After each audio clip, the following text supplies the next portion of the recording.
শিয়ালদা থেকে যখন ট্রেনটায় চাপছিলাম মনের মধ্যে এতটা ভয় ছিল কি কিছু বলার ছিল না। কারণ চারিদিকে যেসব জিনিস হচ্ছিল রোজ নিউজ দেখলে পরে কোথাও না কোথাও অ্যাক্সিডেন্ট এইসব দেখে মনের মধ্যে কিন্তু একটা আলাদাই ভয় জন্ম নিয়েছিল, বিশেষ করে আমার।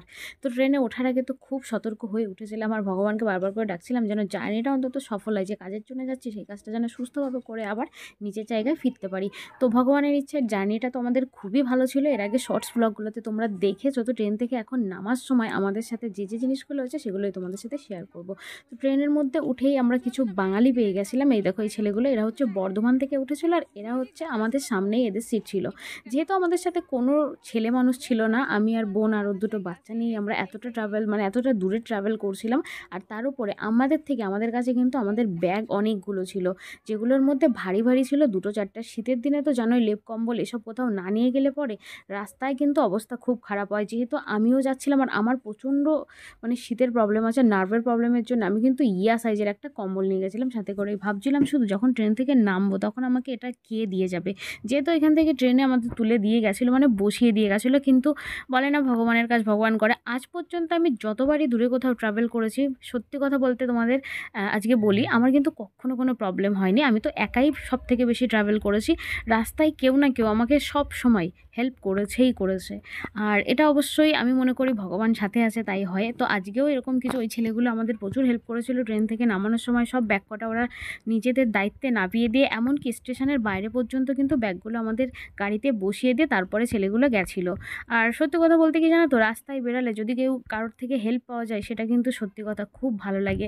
তো ওইখান থেকে স্টেশন থেকে বাইরে বেরোনোর সময় দেখো এইখানটায় এই চলন্ত সিঁড়িগুলোতে উঠছিলাম আর ভাবছিলাম কি নামতে পারবো কি না। হাসির কথা না, এর আগে আমি কখনো উঠেছি কি আমার খুব বেশি মনে পড়ে না। ও আচ্ছা, একবার উঠেছিলাম যখন আমি কলকাতায় গেছিলাম, মানে ভিক্টোরিয়া দেখতে, সেটা অনেক বছর আগের কথা।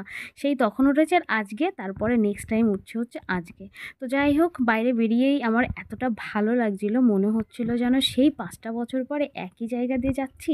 আর এখানটায় আমি ফোনটা ধরিয়ে দিয়েছিলাম, সুরজিৎকে বললাম বাবু আমার একটু ভিডিও করে দে। যেহেতু কোনো ক্যামেরাম্যান নেই, নিজের ভিডিওগুলো নিজে সবসময় করি। আর হাতের মধ্যে নিয়ে করলে পরে হয় কি সব কিছু অত ভালো করে দেখানো যায় না। আর এত ঠান্ডা এখানটায় কি বলবো, এখন প্রায় 4টে মতো বাজে আর এত ঠান্ডা বাইরে, মানে ধারণা করার বাইরে। সামনে সবাইকে দেখে বুঝতেই পারছো সবাই শীতের জামাকাপড় ভরে ভরে পরে আছে। আর এই দেখো সেই স্টেশন জয়পুর জাংশন বলে ওপরে লেখাই আছে হিন্দিতে।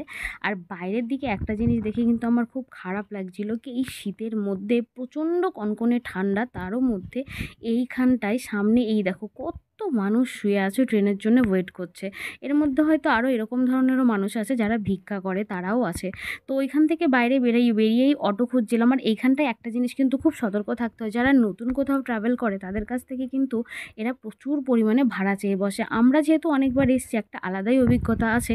তো অটোতে কিন্তু কখনো আমি যাওয়ার চেষ্টা করি না, কারণ সবসময় এদের ভাড়াটা অনেক থাকে। তো এখানটায় একটা টুকটুকি ধরে নিয়েছিলাম আর এইখানটায় মাত্র 100 টাকায় আমাদের এইখান থেকে জয়পুর কি বলে সুভাষ চকে পৌঁছে দিয়েছিল। তো তারপরে এখান থেকে রাস্তায় আবার যেতে যেতে যেটা হয়েছিল, এই ভাইটার গাড়িটা খারাপ হয়ে গেছিলো মাঝ রাস্তায়। ভয় কিন্তু প্রচুর লাগছিল।